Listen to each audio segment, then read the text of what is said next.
on stage 12 directly ahead of us. That's our biggest sound stage. It's used for big movies like these.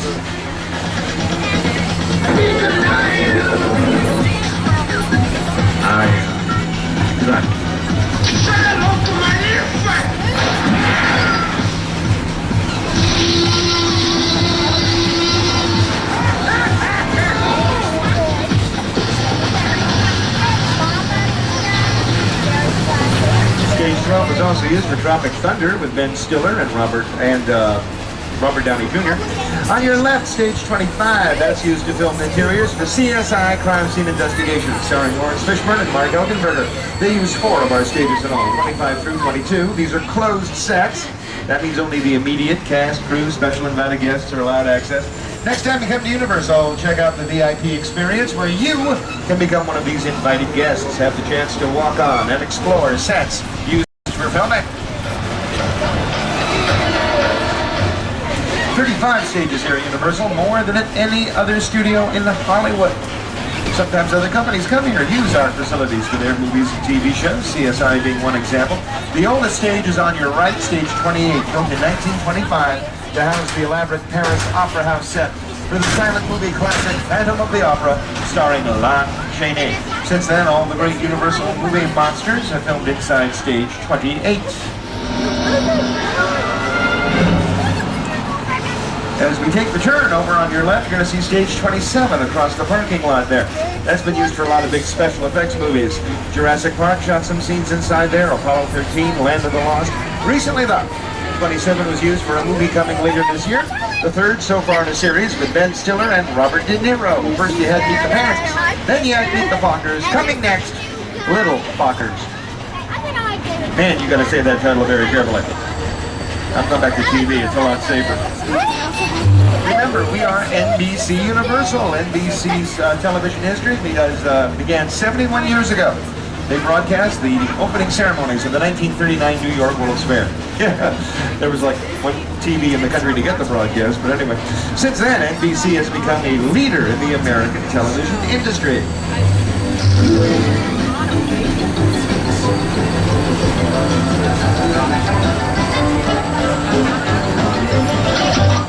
Long list of shows. The newest member of the gang, so to speak, is Parenthood, which does its interiors inside stages 43 and 44, here on your right. Out on the back lot, though, they have a spot just for themselves. It's called the Hollywood Terrace. Used to be a stop on the tour many years ago. Might interest the kids to know, though, that before Parenthood moved in, the Hollywood Terrace was used to shoot scenes for Alvin and the Chipmunks, the Squeakquel. A favorite of mine, and I'm sure of yours too. Anyway, the TV shows, they all share something in common. They're on schedule. On TV, essentially, you have 1 week to film 1 episode of a series. Movies are different though. A single movie can take months, sometimes years to complete, involves the talents of hundreds of people. Here at Universal, most of our movies begin as ideas originating in the bungalows on your left. These are offices for behind-the-scenes personnel, producers, directors, writers, and they all have production deals with Universal. Once upon a time, though, these bungalows were the dressing rooms for the movie stars we have under contract here. Back in the 50s, the 60s, and the 70s, people like Rock Hudson, Doris Day, Jimmy Stewart, Tony Curtis. Today, stars use big mobile homes as dressing rooms. Still see a famous face down here every once in a while, though. There's one on your left, Mr. Potato Head. Much taller in person, isn't he? Mascot for the Hasbro Production Company, also on your left, bungalow 5195. You see the drawing next to the number. For years, that was the office of a legendary movie director, Alfred Hitchcock. He made films like Rear Window, Vertigo, The Birds, Psycho. Famous for his cameo appearances in his own movies. A few of those.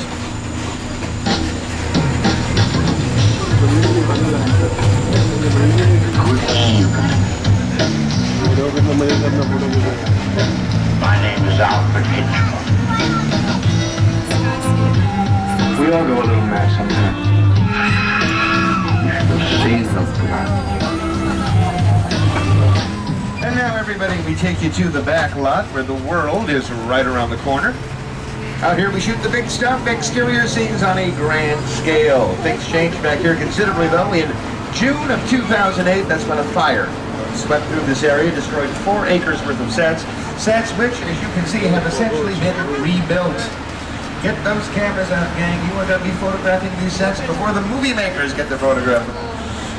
Now, in terms of what was here before versus what's here now, some of it is made to look like it was before. Some things, though, brand new. A couple of things on your left. The green glass building on your left, that is brand new. That was never here before. However, look at the street coming up here on your left, past the chain link fence. That's Brownstone Street, named after the New York City-style brownstone building.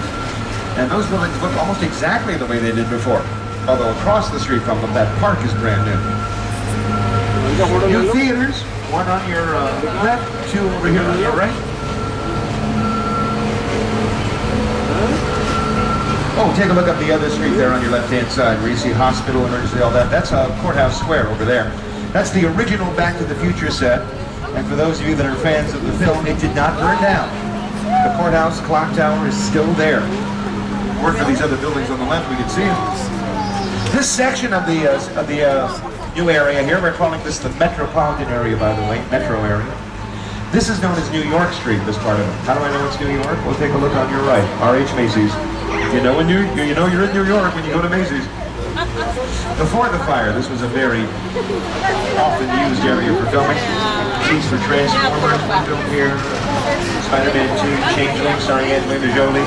TV shows like 24, Ghost Whisperer, Jennifer Love Hewitt. The buildings, for the most part, just as they were before, are facades. That's just a fancy word. All it means is false front. About 75% of all the buildings on the back lot of everything you're going to be seeing on this tour are facades. Filmmakers discovered something a long time ago. If you're only going to photograph the front of the building, guess what? That's all you really need to build, the front of the building. You'll save space, money, you'll save time.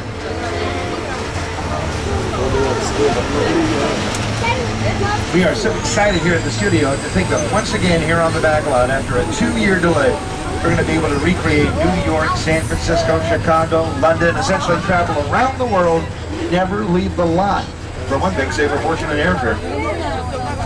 Now, when the fire first occurred, they decided to launch on a rather accelerated construction schedule to get the sets rebuilt. We took some film of that. Take a look. You'll see what I mean.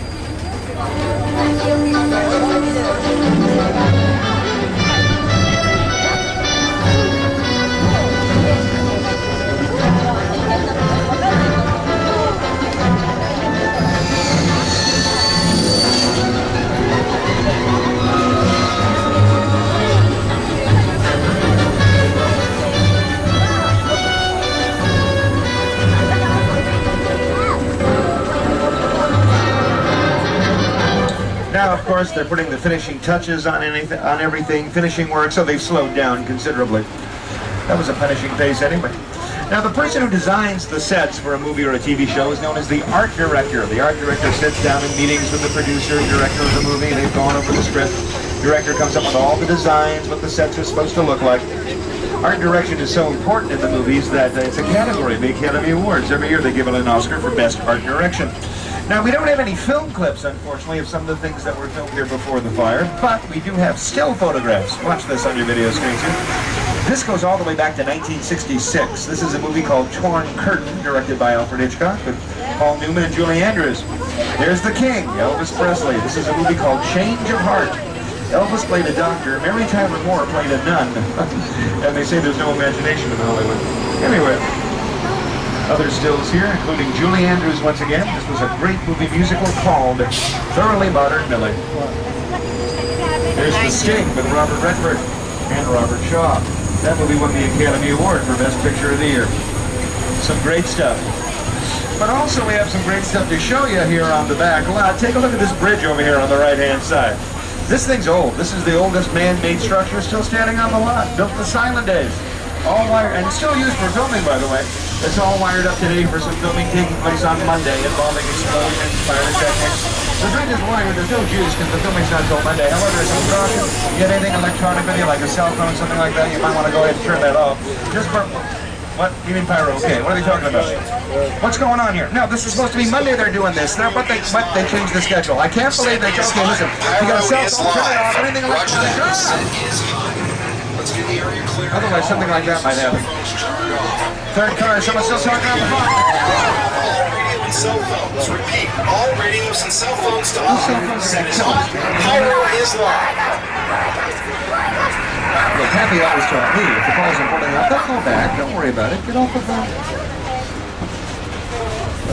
So, let me see, who smelled setup right from the start of it? You can tell me, it's okay. It's the tour, you know, sometimes you're ahead of me, sometimes I'm ahead of you, that's how it works. Let me come clean with you about the bridge. It is not the oldest man-made structure on the lot. I was making that up. It's been a filming location, though. Yeah, anytime they need a distant, backcountry kind of deserted bridge, that's the bridge they use. Quantum Leap did that. Remember that show, Quantum Leap, with Scott Bakula? Here's some scenes that were filmed on the bridge we just went across.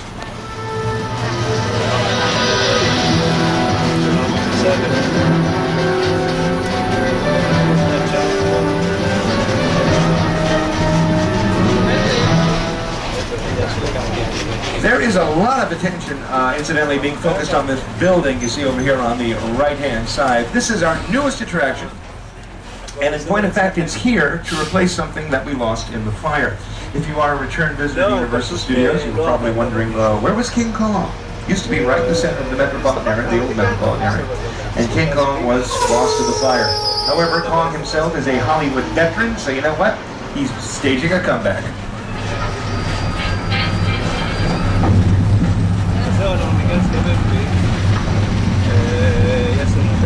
The building on your right will house our newest attraction, King Kong 360 3D, which was created by Academy Award-winning director Peter Jackson.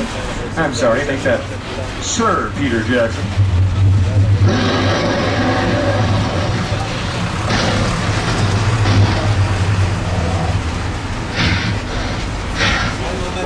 King Kong 360 3D will be the largest, most intense 3D experience on the planet, and it's scheduled to open July 1st, which is not that far away. So we hope that you can come back and visit us and for yourselves experience King Kong 360 3D. Over here on your right-hand side, see the entrance to the attraction. But you can see right here also, there's a lot of intensity here in this one area, the new King Kong 360 3D, the collapsing bridge. So with all this going on, you need someplace to come down, you know? So we got that up here ahead of us, the greens department. This is where we take care of plants. All the plants we use to decorate the sets. Now how serene is that? Pretty big area though, so we use it for storage. Got some interesting things stored here. Picture cars. Oh, goodbye serene. Take a look at this. Ow. A picture car is any car that appears in a movie or on TV.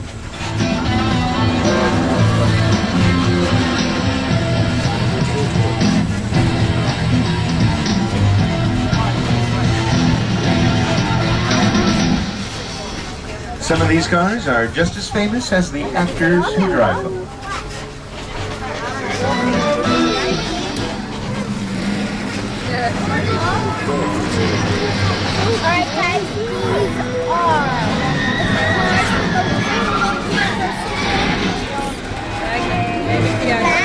Movie makers love using picture cars, especially muscle cars, to enhance their films.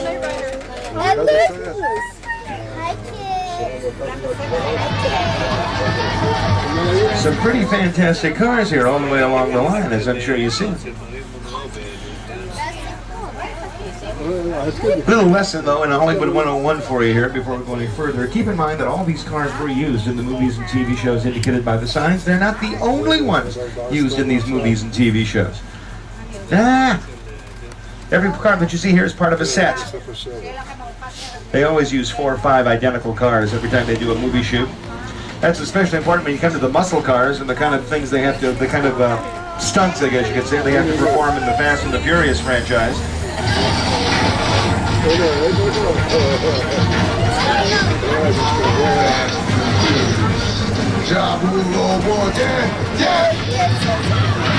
On your screens, you're looking at some great stunt driving. Every once in a while, though, the stunts get pretty hairy. The drivers back off, let special effects take over.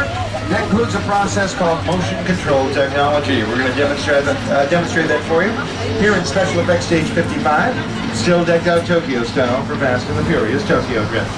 Everybody watch the cars on your left. I'm going to listen to the loudspeakers, what the crew's saying here. Clear on the set. Final checklist. Watch this. Let's see the bullet hits. And go. Smoke. Go.